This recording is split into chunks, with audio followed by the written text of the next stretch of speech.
ও বাবা রে, পায়ের ব্যথাটা দিন দিন এত বাড়ছে না ঠাকুরজি, 2 পা গেলেই যেন তো বসে পড়তে ইচ্ছে করে। বয়সটা কি কম হলো বৌদি?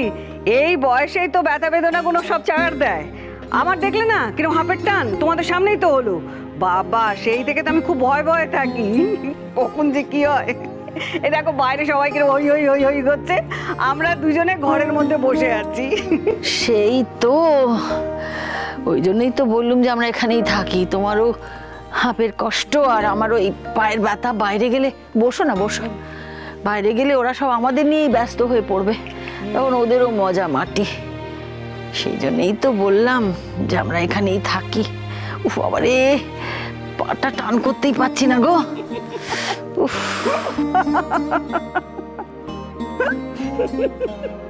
কে জানতো বলো তো বৌদি আমাদের এই অবস্থা আসবে? তোমার মনে আছে ঠাকুরজি, সে আমার বিয়ের পরে, আমি তখন নতুন বউ, তুমি একদিন আমায় ধরে বসলে যে তোমার সঙ্গে গাছে উঠে পেয়ারা পাড়তে হবে। কি ঝুলোচিতি বাবা রে। তারপর বাবা বাড়িতে এসে গিয়েছিল। সেই কি কাণ্ড, আমি নতুন বউ লজ্জায় ভয়ে একেবারে গাছের মগডালে উঠে বসে আছি পাতা নাড়াতে। আর আমি বাবার গরম পেটার ভয় হুড়মুড় করে গাছ থেকে নামতে গিয়ে একবারে বাবার সামনে ধবাস করে পড়লাম। উফ, সে কি কাণ্ড। একে তো মগডাল থেকে নামতে গিয়ে পা মচকালুম, তারপর তোমার দাদার বাপরে কি বকুনি। দাদা শুধু তোমায় বকেছিল, আর পায়ে চুন হলুদ মাখিয়ে দেয়নি, আমি তো নিজের চোখে দেখেছিলাম। আর আমি ঘরে ঢুকে পড়লাম, ব্যাস দাদার ভয় লজ্জায় কোথায় পালাবে খুঁজে পাচ্ছিল না। মানুষটা বড় ভালো গো, তোমায় খুব ভালোবাসতো। জানো ঠাকুরজি, আজকাল তোমার দাদার কথা বড্ড মনে পড়ে। আমার সমস্ত সুখ দুঃখ, আনন্দ খুশি, কষ্ট বেদনা সবকিছুতে ও এখনো জুড়ে বসে আছে। ঠিক বলেছো বৌদি, আমাদের ব্যথা বেদনা বোঝার মানুষটা অনেক দূরে চলে গেছে। আমার জনকেই দেখো না, তার তো আমার কথা মনেই পড়ে না। ওই দেখো আবার শুরু করলে ঠাকুরজি।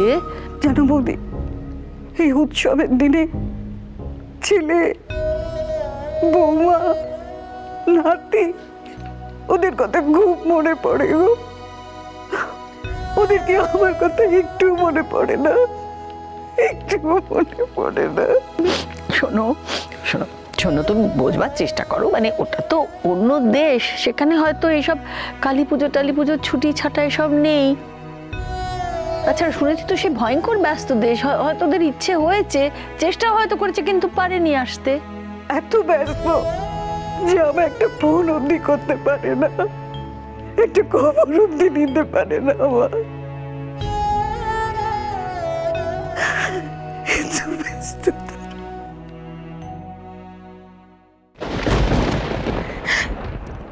ওয়াও, এটা তো খুব দামি বলে মনে হচ্ছে। এই জন্যই তুই এত খুশি, তাই না? খুশি মাই ফুট। রাহুল অত সহজে খুশি হয় না, এটা তো সবে শুরু। মানে এত কিছুর পরও তুই খুশি নস? যার কাছে চৌধুরী বাড়ির খাজানার চাবি আছে তার কাছে এটা কি? নাথিং। খাজানার চাবি? তোর কথা শুনে যেটা মনে হয়েছে, সেই চাবিটা থাকে মিসেস ইন্দিরা চৌধুরীর হাতে। তো উনি সেই চাবি তোর হাতে তুলে দেবেন বলে তো আমার মনে হয় না। না দিলে কেড়ে নিতে হবে, ছিনিয়ে নিতে হবে, নইলে এমন প্ল্যান কষতে হবে যাতে চৌধুরী বাড়ির খাজানা থেকে টাকা চুর করে পড়ে। গ্রেট রাহুল, কিন্তু সেই রাস্তাটা নিয়েও তো কিছু ভাবতে হবে। কিছু ভাবলি? সব ভাবা হয়ে গেছে, সবে তো আমার হাতে নেকলেসটা এসেছে, এবার চৌধুরী বাড়ির খাজানার চাবিও আমার হাতে আসবে। মিসেস ইন্দিরা চৌধুরী, आगे आगे देखो होता है क्या।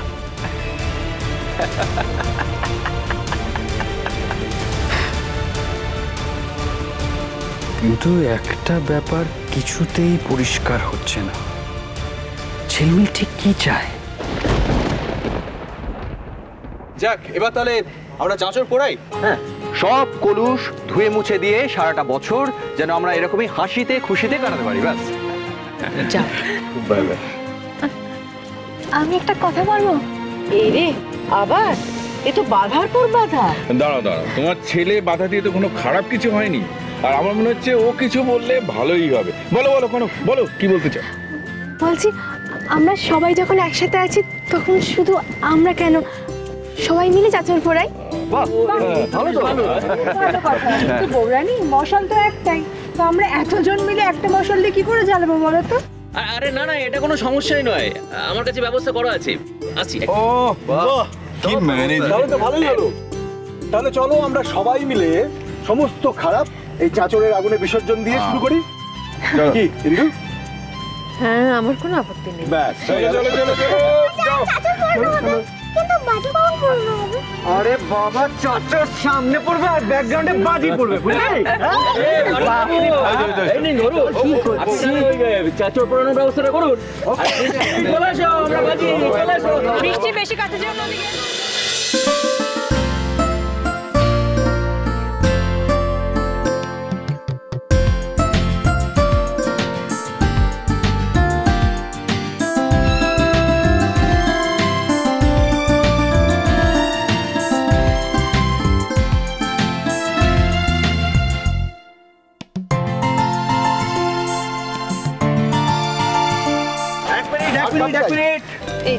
এবার কিন্তু একটা ফটো সেশন হতেই হবে। সবাই পেয়েছিস তো? রেডি? হ্যাঁ রেডি।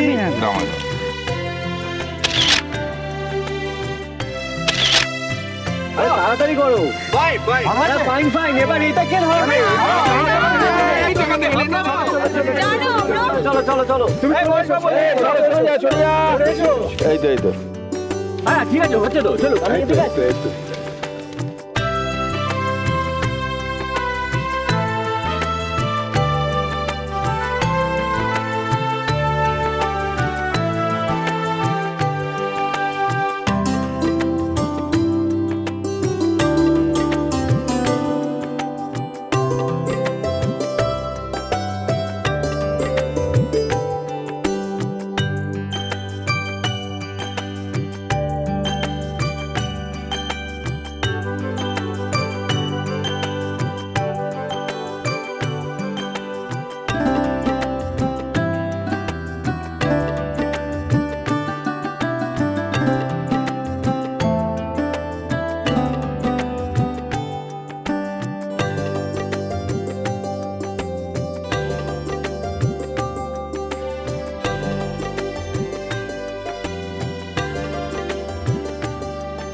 ঝিমটা এখন আর তাকাচ্ছেও না কো।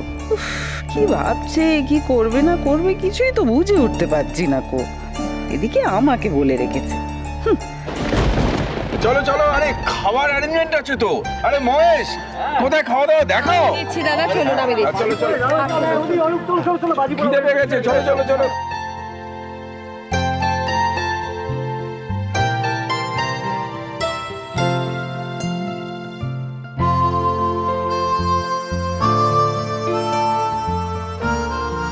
এই এক বছরে অনেকে অনেক কষ্ট পেয়েছে। আগামী দিনগুলিতে তুমি সবাইকে এমনটাই খুশিতে রেখো।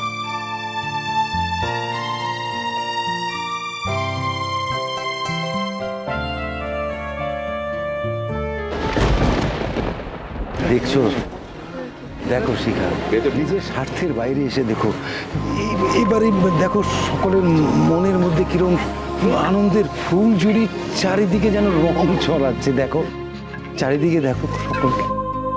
সুখ দেখলেই খুশি, যখন তখন খুশি রাখি। হ্যাঁ গো, হ্যাঁ আমি তো মন পান করে দেখছি গো।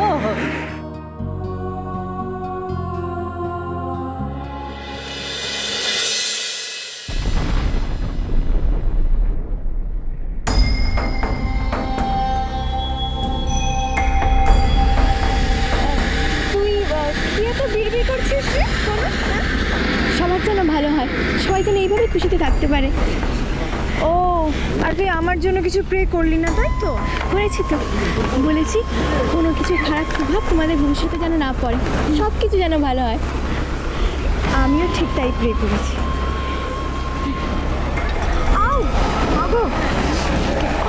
কি হলো দিদিভাই? কি জানি পিঠটা কিরকম কুটকুট করছে। ও শোনা পোকা এই সময় খুব আসে। ও বেরিয়েছে? হ্যাঁ না, হাত পাচ্ছে না কোনো, একটু দেখ না। গেছে দিদিভাই? আটটু ওপরে, আটটু ওপরে।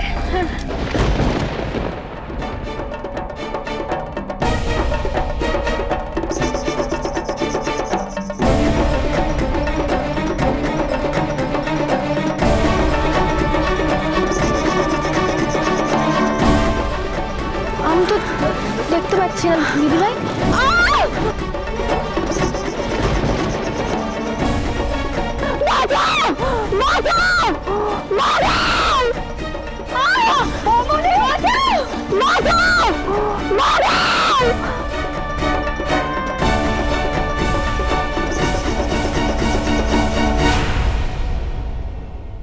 কনক তোমাকে আগুনে ধাক্কা মেরে ফেলে দিয়েছে, আর এরকম একটা মারাত্মক কাজ যদি ও সত্যি করে থাকে তাহলে তার উপযুক্ত শাস্তিও পাবে। ঝিলমিল তোমাকে যে শাস্তি দেবে তোমায় সেটাই মাথা পেতে নিতে হবে কনক।